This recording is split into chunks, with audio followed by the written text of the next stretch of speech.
This is part 2 in the mini build. Firstly, I want to say thank you very much to everyone who's subscribed, liked, commented, or just been involved in the last bunch of videos I've been making about the Mini and some of my other projects. It amazes me that people want to watch this stuff, and I'm surprised, so thank you very much. This is going to be a slow video. I didn't film it as you would a normal YouTuber making something really hypey and entertaining. It's more of a, this is what I did do. Sorry, there's going to be a lot of talking. I'm going to put in as many pictures as I can, but hopefully you enjoy it and it'll give you a bit of a background as to how I got to where I am today. So thank you very much and enjoy. Okay, so it's time for a bit of a backstory on how the Mini has got to where it is at the moment. That involved me having to then purchase a Mazda Bounty chassis to go underneath it. The idea is the engine's in the front, chassis underneath, half cage, something to that effect. Here is a drawing I did crudely of what I thought I wanted to achieve. Step 1, remove the bonnet, remove the front, and we need to get that engine out as well. Okay, it's time for a bit of an update on the Mini. Under this lovely tarp full of water is a Mini engine that I extracted. I was in such a rush that I just used the angle grinder on the axles. I might have used the hammer.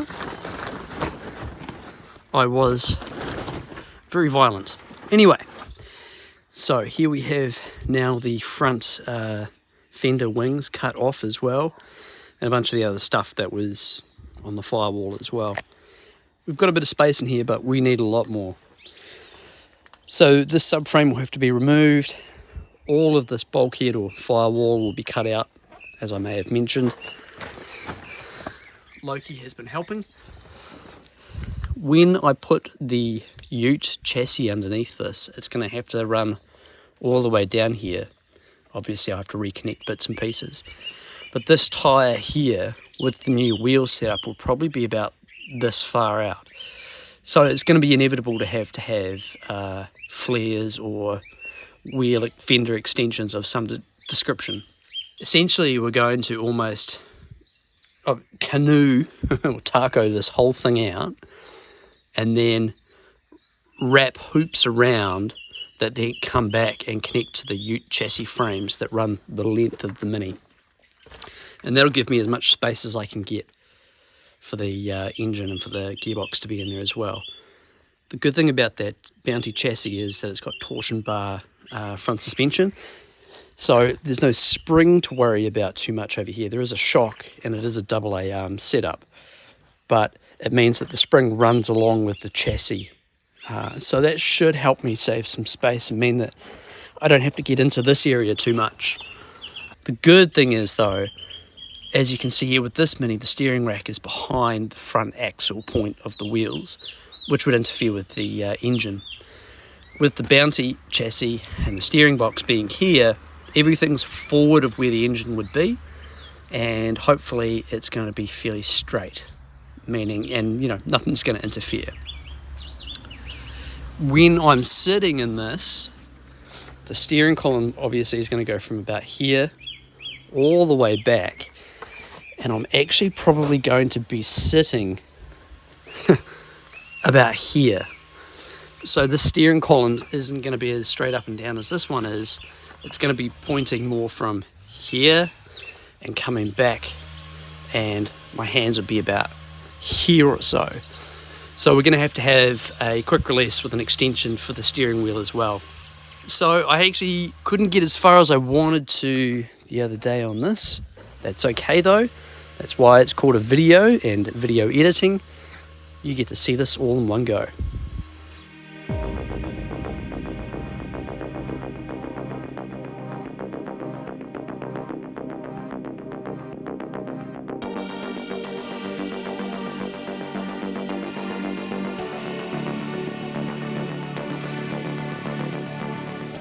It is a cold morning and the Mini looks pretty sad right now. As you can see, I've made plenty of room. Don't look at the welds. for the LS to go into. There's a sad looking Mini, and the rust is real. But we've got plenty of room here. Plenty of room for the LS and the Power Glide. A lot more than you probably would. Because of the length of this Mini, makes it a lot easier for me to, put things in places I want them to be. So, yeah, super happy about that. And it's coming along. But yeah, the rust is real, which is a shame, but there you go. I'm just planting my Ford 9-inch here, turn it into a tree at some stage. So the next part of the mission is to put in a little bit more bracing around the front, and bracing here just in the center so I can cut that out. And then I will go and get my engine, take it out of the Adventurer, and a few other bits and pieces, bolt them together and slide them into place, see where they land, then get the pieces of the chassis from the Bounty, put them into place and see where my front suspension and wheels need to be. So plenty to do. It's getting cold. It's getting real cold. So here is the donor for the Mini. For all you Americans, this is pretty rare. 5.7 litre alloy LS. Seems to be running okay. A little bit of tick. Pretty normal for an old LS. It's an exhaust leak somewhere as well. So this is the Adventurer, which is all-wheel drive station wagon. It's lifted a little bit, but not too much. So that is drive-by-wire, and that's going to go in the Mini. I don't know how that's going to work, but whatever. We'll figure it out. But a good running engine. Hopefully it makes many clouds, makes many people happy.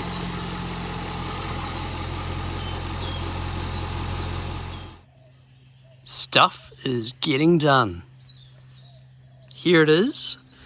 Well, where we're at.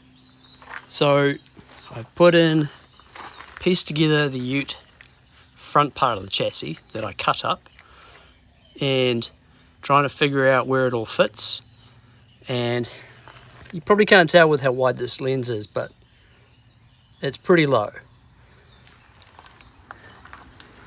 Mini's pretty low, to be honest.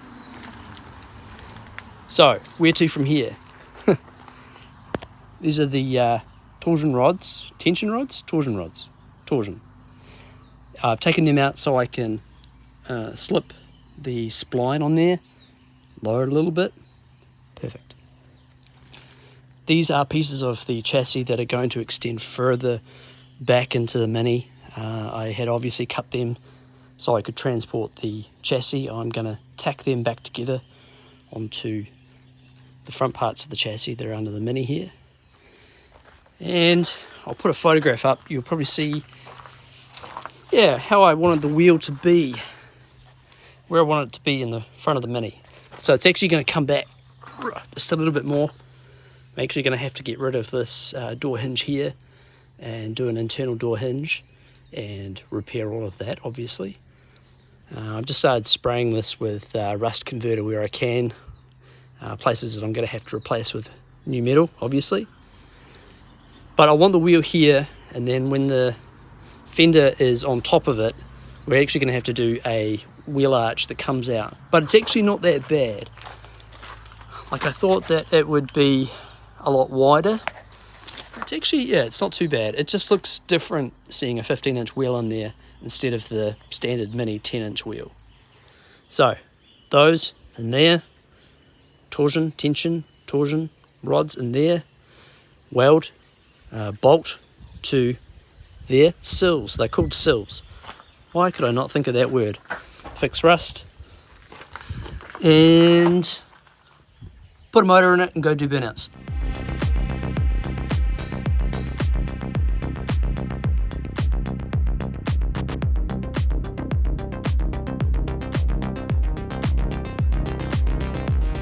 Bounty chassis is underneath.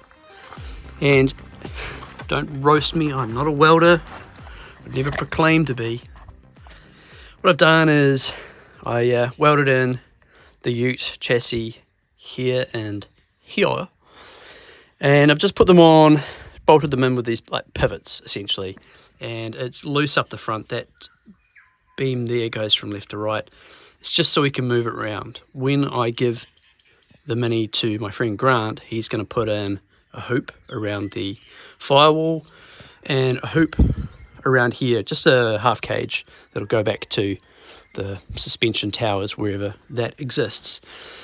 All of this is just to get everything in the right position so that somebody who's better than me at welding can actually weld it in. Let's be honest, we all think we're great. I'm good at some things, not welding. Preston, he's getting good at welding, so take maybe some notes from him. Yeah. I've been trying to take out this entire like back sort of tray in one piece. Kind of cool piece of metal. Maybe it'd be nice to try and use it again somehow. There's a lot of ribbing that goes from left to right that holds in the subframe. So it's taken a bit of time. Also the gas tank is under there and I cut through it too. Good thing the gas tank doesn't have any gas in it and it's so old that it didn't ignite. Otherwise all of this lovely leaf litter around here would set that thing on fire, and that's no good. We don't want that.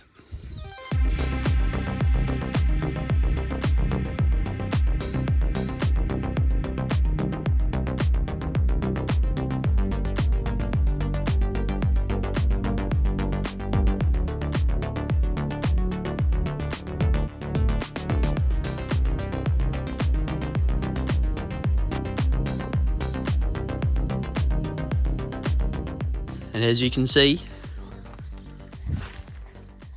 Cat's coming to inspect. We have the Ford 9-inch in the back of a mini panel van. Kinda. Obviously it's not welded in. But what I've done so far is I'm resting the ute chassis on the axle.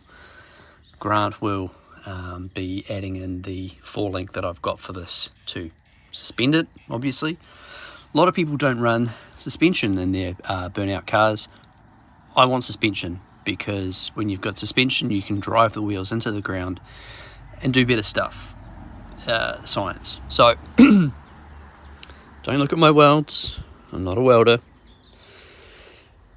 This is just to get it all together. The next steps will be to just cut this out further and find out what the shape needs to be. I'll connect this back here just so it isn't, flopping around, because it is pretty floppy.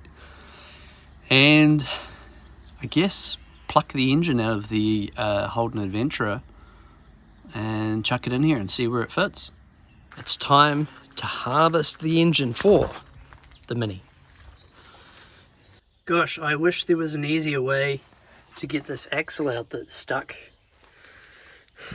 I don't know how I'm going to get it out. It's really stuck in there.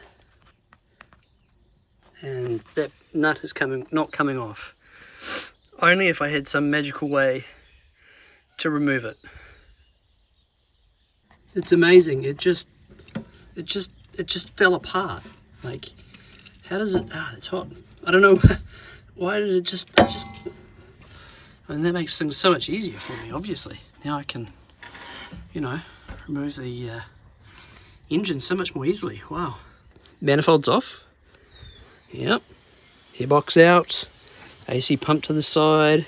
Radiator out. Some lines cut. Brakes out-ish. And we're getting there. Unplugged most of the wiring. There's wiring on the back side of the engine I've got to unplug from clips and stuff. The next step will be to disconnect down there the front drive shaft. I will disconnect that one and then take the bolts out from the back, and success. And as if by some great mythical feat, the engine rose from the ashes of the engine bay. to become greatness as it urinated everywhere. Greatness somewhere else. Captain's log, covered in oil. Here is the sump from the LS1 out of the Adventurer, and there's not too much sludge in the bottom. And then looking at the pickup as well, there's one or two very small pieces in there, but that's just carbon, dirt, and junk. So yeah, overall not too bad actually.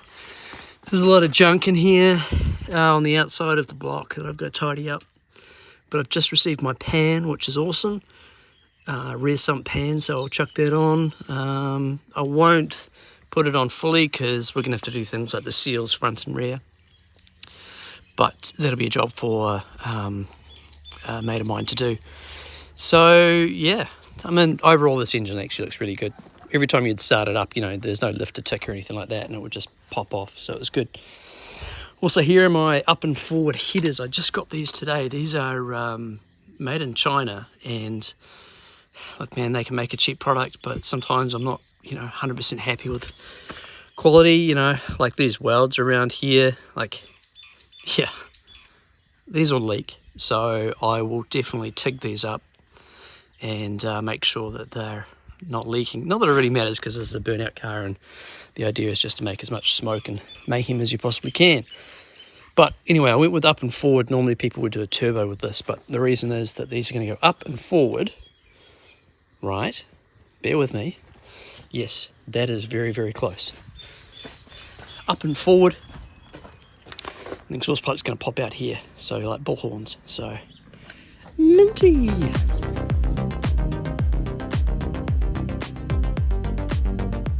It's in there. Oh look, special red paint. Fancy that.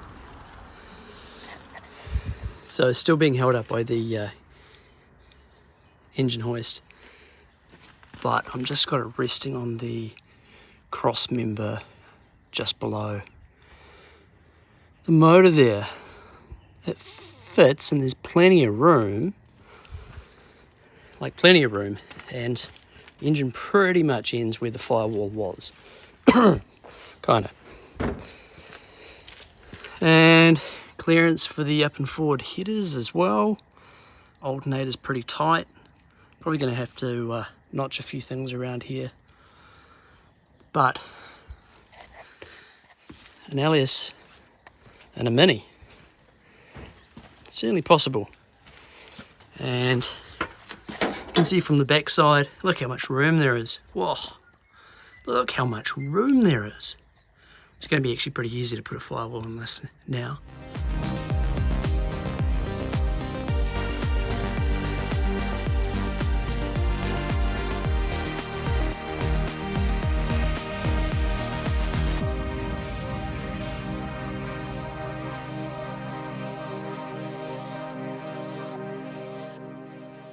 Well, it's been a long day, but it's in there. Mocked up for now, obviously. Actually, careful. Got to make sure you can see what I'm talking about. So up and forward header. Boop.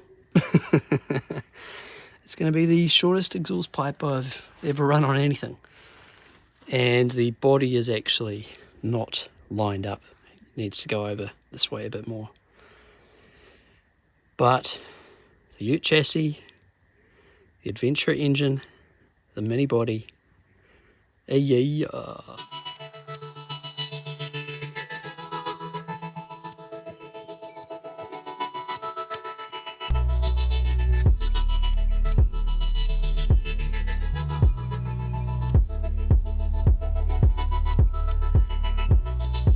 Don't you just love how an engine from 2004 bolts right up to a Power Glide from 1960 something? It's beautiful.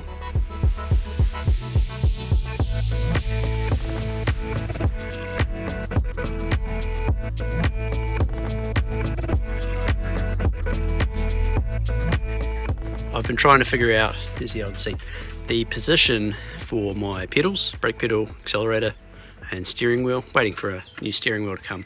But this is the electronic steering that I'm going to be using to turn the front wheels. And I just had to create a jig so I could kind of figure out in space where everything was supposed to line up. That seat looks awful. I've got other seats for this. So I'm actually going to move this forward about another 10 centimeters. It's just too far back into the cabin area. And, you know, I've got the room, might as well use it. I actually didn't think I'd have this much room, surprisingly. So, yeah. But hopefully this works and does its job and makes life easy. You know, when you've got your foot on the brake and you're trying to turn, it's a little tricky, you know. So hopefully, yeah, this will do a good job. And I don't have to worry about doing power steering pump or anything on the front of the engine. Okay, I finally got a good reason to use my mill. So this is a Rongfu mill, something. And I also bought this rotary head for, well, being able to rotate the part as well. So the first thing I'm going to do is I'm going to take off this excess collar on my Boss adapter kit for my steering for the Mini, and yeah, finally good to start using this.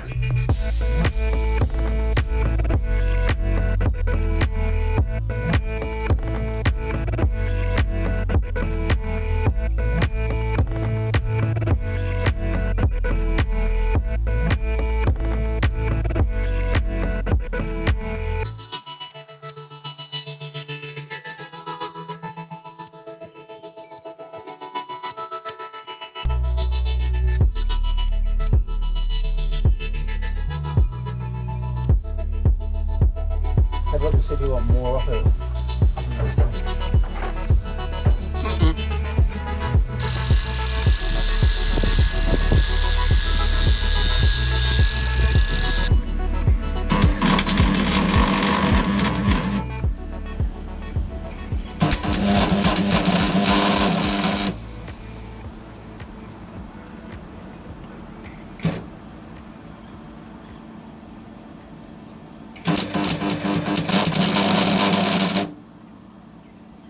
Alright, so give that bar a shake and see if it moves.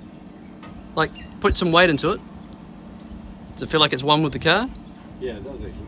Alright, then that's enough for now until we start welding out the whole car. Now we're going to do the other side.